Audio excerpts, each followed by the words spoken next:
So for the longest time, Call of the Wild has been a game of mathematics and equations, and that could factor into the fact of why it took me so long to get my first diamond in Call of the Wild. But we had to look forward to people like ZachRodah and Beard and well, Flinter. I mean, he hunts as well. But these people would make these equations and charts so we could figure out how to actually get diamonds and how to hunt the way that Call of the Wild wanted us to play. But here's the thing, a lot of us are actually hunters, and when we're not hunting, we want to be able to play a game that we can actually just hunt. You know, we're not in school, we're not trying to learn math here, we just want to be able to hunt. What we do want to think about is where the animals are, how to find them, and how to make a perfect shot. Because at the end of the day, when you got them laying there, that's all that matters. Beautiful shot placement. Double lunged him at 341 yards out. Wow. That is perfect. Even like when I first started playing Call of the Wild, I always would give them the score based off of what their trophy rating was. And a lot of people would make fun of me saying, oh no, that's not how it works. It goes like this. You have to score them by the score out of 1,000. And so I didn't understand that at first. Even for the first like 6 months of me playing, I think I kept saying the trophy rating all the time. The trophy rating, that's all that mattered. Well, guess what? That's what's going to happen right now. Now we're going to have a trophy rating, and now we can actually just hunt. And I'm so excited. There's so many awesome lever action and bolt action rifles in this game. 12 gauge shotguns, 20 gauge shotguns, loaded with slugs, buckshot, whatever you want to use, but you really just don't want to use them at this point because you don't want to potentially mess up on getting a diamond that some of you guys have taken up to a year to be able to find. I was watching the Lone Gamer's video yesterday. Batch, if you're out there, that's a good video, and I definitely strongly agree with what you had to say about that. Some of these hunters have spent a year to be able to find a diamond, or some of them don't even find a diamond in a year. But do you think after a year that they want to potentially mess up their chance at a diamond? No, I believe that they should deserve to get that diamond.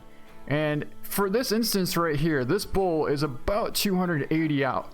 Now he is quartering away, but that's a perfect angle. There's no way you wouldn't take the angle in real life, especially.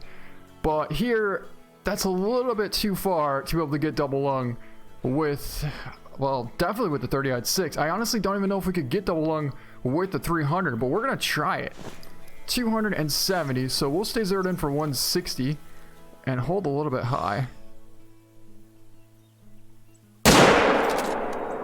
Now, we actually went for liver and lung on that, just to play it safe, because sometimes you could hit too far forward and hit the shoulder blade and it's going to be a flesh hit, or in real life, that's shoulder blade and you're never going to get that bull hit. But it looks like he did go down, so we're going to go over there and go take a look at that. Oh, and just to clarify some things, a lot of people are saying that you shouldn't take a shot in the intestine. I didn't say that you should take a shot in the intestine. What I said was, if you get an opportunity, sometimes you have to take that opportunity. Because, I mean, obviously the first thing you want to do is wait for an absolute perfect broadside shot and everything like that. But this is real life. Everything isn't perfect. We're not perfect. Not only that, even if a big buck did come in broadside, stop 30 yards away, it's called buck fever. If you ever had a 20 inside 10-point buck standing there 30 yards away from you and you're at full draw and it's looking at you, I guarantee you one thing, you're not going to center that double lung perfectly. You're probably, I mean, there's a chance you might get double lung, but most likely you're probably going to hit off to the side, either left, right, or high or low, because these bucks are so big that they get your heart rate up. And until you see one that big, you really don't have anything to say.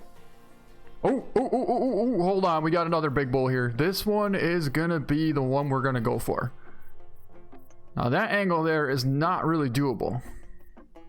Heart, yeah, but we're not trying for it. Okay, so that's the bull we were looking at before. But if we slide over just enough, got another one there. That's a small one. Wow, there's quite a few bulls back there, actually. If we slide over just enough to where we can get a single lung, boy, if only he would turn broadside just like this one, we would have a smoked giant bull right now. But he's being stubborn. You normally, if you wait and look around and kind of just like, I don't know, run around a little bit, when you look back, they will turn. But this guy is not turning at all.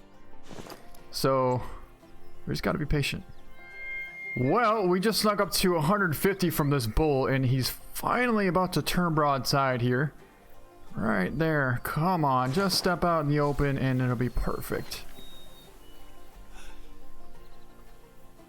Really? That will definitely take him down. Well, guys, here's our bull. And what a bull indeed. That should not say flesh. That should have said non-vital hit. And see, right here. It's showing a 0% on the quick kill. But, I mean, that must have just missed the liver for one. And for two, that's not a bad shot. It's really not. It's not awesome. It's not perfect by any means at all. But when you're hunting, if you make that kind of a shot, you're going to be pretty proud because you know that that bull's going down. So here's the thing about this shot. We didn't take the shot initially. We waited a long time. We're at 300 yards away and I waited for him to turn broadside for like 20 minutes. He would not turn. Then we snuck up to 160 yards away. Finally, he turned broadside, but then he started walking. Now, the wind was blowing right directly at him, so if we wouldn't have taken the shot, he would have spooked and been gone. Now, could we have waited and came back to the zone? Yes, but for me, that's not really hunting. For me, it's like, I hunt the way that the scenario would take place when you're hunting. The animals aren't just going to come right back to that zone when you're hunting. I'll guarantee you that. If you have this big of a bull, and you're within 150 of him, you're going to take the shot, and you're going to be super happy that you got yourself an awesome giant Roosevelt elk just like this one. In fact, I feel like we should get this mounted just because the character on this thing is just absolutely incredible. This side here looks like kind of the small diamond, and then this side here looks like a big 4. What a cool looking bull. I think this is like one of my coolest Truac bulls so far. That's not a diamond, that is. So here's our first big bull. Now don't ask me what this cow is doing here. Yeah, I really don't know what she's doing here. Can you like move or something? Because I'm trying to pick up our big bull and you're kind of distracting us, so I don't know. I mean, I would take a shot on her, but I'm not going to even risk it. But take a look at how cool this bull went down. Man, he's on the edge of this rock here. Maybe we can jump up here a little bit more. Wow, that is awesome. Let's go prone. That is a great bull. Can we take a picture of him? You know, if you wanted to photobomb this picture, you could have just said so, but... Wow, that's still a pretty cool picture. Maybe we'll take one more, back up a little bit. Like there? Okay. Awesome. So let's pick up this bull. And that was only a single lung at 276 yards out. But that's a great looking bull. Looks like that actually did have the crab claws on the back end. And is this like a different design? I feel like I haven't seen a bull that looked like this before. That's an awesome looking design of this bull. Very, very cool. Really wide and kind of comes just like straight back. Nice. But anyways, we got a 72% here. But that's a great looking bull, so I really don't care about the percentage. And that shot placement there was pretty much perfect. I mean, we actually just missed the top of the heart. But like I said, he was quartering away. And you would take that angle right there all day long when you're hunting in real life, because that is a perfect angle. But at 276 yards out, you're just not going to get the penetration to get double lung. So when you take that good of an angle, or when you take that good of a shot, then you should be happy with that. And I'm very, very happy with the shot placement on this bull. The fact that we have a 72%, I don't really care about that. Oh, and I do apologize about yesterday's video, and to clarify something about my buck that I hit in the intestine at 30 yards away, I wasn't intentionally trying to hit the intestine. What I said and what I meant was when the buck was quartering almost directly at me, there was still a chance that I could potentially hit the back of the lung. I unfortunately was not lucky enough and was not perfect enough to be able to make that happen, so I just missed the back of the lung and hit the intestine. When it first happened, I was a little bit let down, the fact that I knew I didn't hit the lung. But when I saw the intestine was hit, I also knew that that buck was going down. So there was two factors there. I didn't try and hit the intestine. It just happened. And I knew when it did happen that either way he was still going down.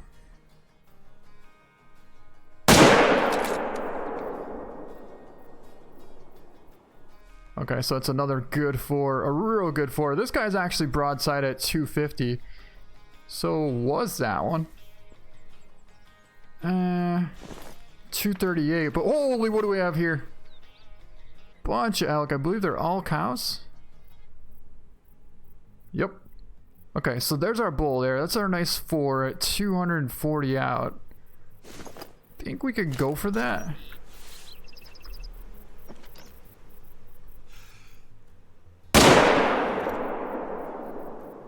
Definitely should have been a solid hit. So here's our first bull. And that was actually a thoracic vertebrae and left lung at 140 yards out. 99%. But here's our second bull. Actually, we hit him right here, and there he is laying right here. So that must have been a nice double lung shot. We were watching him run up over the hill, and I didn't see him come past this opening, and this is why, because he's down right here. And nice double lung at 243 yards out. A very nice 4. But in my opinion, the bull that we got from before looks way cooler than this one. Still a cool looking bull. Don't get me wrong, not a bad bull indeed. But eventually, this score is not going to matter. All we're going to talk about is this. And to be able to take down a Roosevelt elk that has a score of like 330 plus, that's going to be something to talk about. So we're trying to find some more elk right now, and we found a really nice blacktail right there. Just like yesterday's hunt, a lot of times you're only going to have a couple weapons on you, and you really don't want to have to go all the way back to a lodge just to be able to get the right weapon. For instance, we have this buck out here, and if we have the 30-06, we should be able to take him down. And that's perfect. In my opinion, that is just perfect. So the trophy rating would be 178.5. Definitely would have been a pretty solid gold. 180, 196 is diamonds. So it would have been like a 860, 870s buck. So here's one of the things that a lot of people, and including myself, are really excited about. We'll be able to hunt the bull moose with the 30-06. And if you get a single lung, it's going down.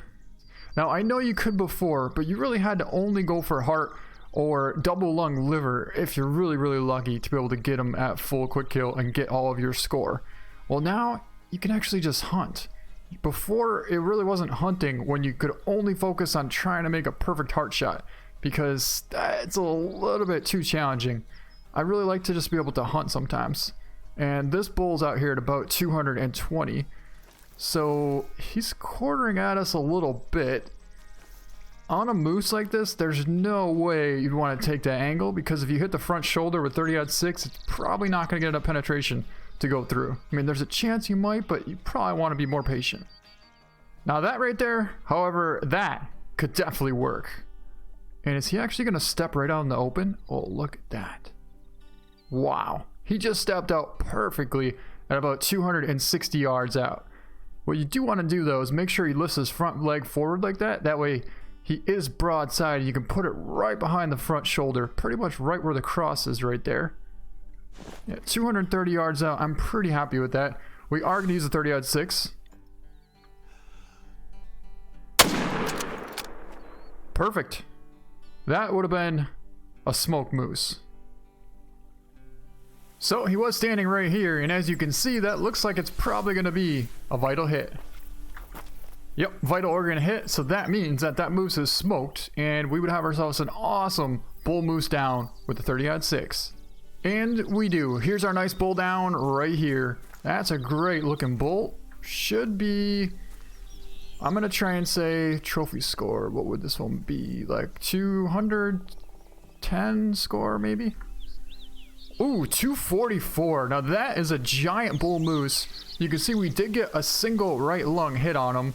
But let's take a look at that. I mean, beautiful shot placement right there. An awesome bull moose down. But like I said, that's going to be a 244 huge gold bull moose, and that's how it should be. You should be applauded for making a really nice shot with 30-06. And hunters do hunt moose with the 30-06 in real life, and you probably don't need a double lung to take one down. So we got a couple of bucks here, and one of them is a pretty nice one. I can't quite get a spotting on him, but he's like right there. I mean, that should be like a 900 plus. Okay, he's about to step out. That's him right there. Ooh, that's a great buck. 50 yards out. Now, he's a little bit quartering, but I mean, you could definitely get single lung at that distance, so I think we're going to try for it. Let me just double check. Yeah, he's 50.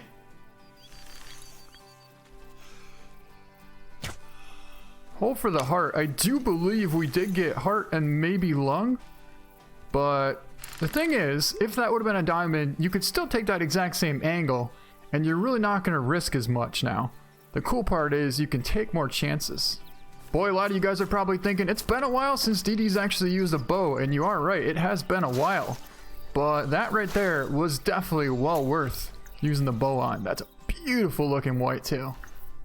Wow, 50 yards out, 929 score, and he weighed, see, I'm doing it again. Technically, this is gonna be a 255 scoring whitetail buck. Now that to me sounds way cooler and way more impressive than a 929 score. But 255 is giant. I mean, it's actually a little bit unrealistic, let's be honest, but I love how realistic all these tines look right here. That is just awesome. Most definitely we're gonna get it mounted, but I do want to take a look at the shot placement we made. So we actually did miss the heart, but we hit right behind it. Ended up getting double lung and stomach. I believe we might even got liver, but double lung stomach at 55, well, at 50 yards out, quartering at us. That's a pretty good shot. Pretty much about as good as you could really get from that potential angle right there. Great whitetail buck, and we will definitely get him mounted. Awesome. And with that, I think that's going to be a good way to end this video. I hope you guys enjoyed it. Let me know what you think now that you understand a little bit more coming from my side of the story, based off of what I meant by saying sometimes you don't always get the perfect angle. But anyways, thank you so much for watching, and we'll see you next time.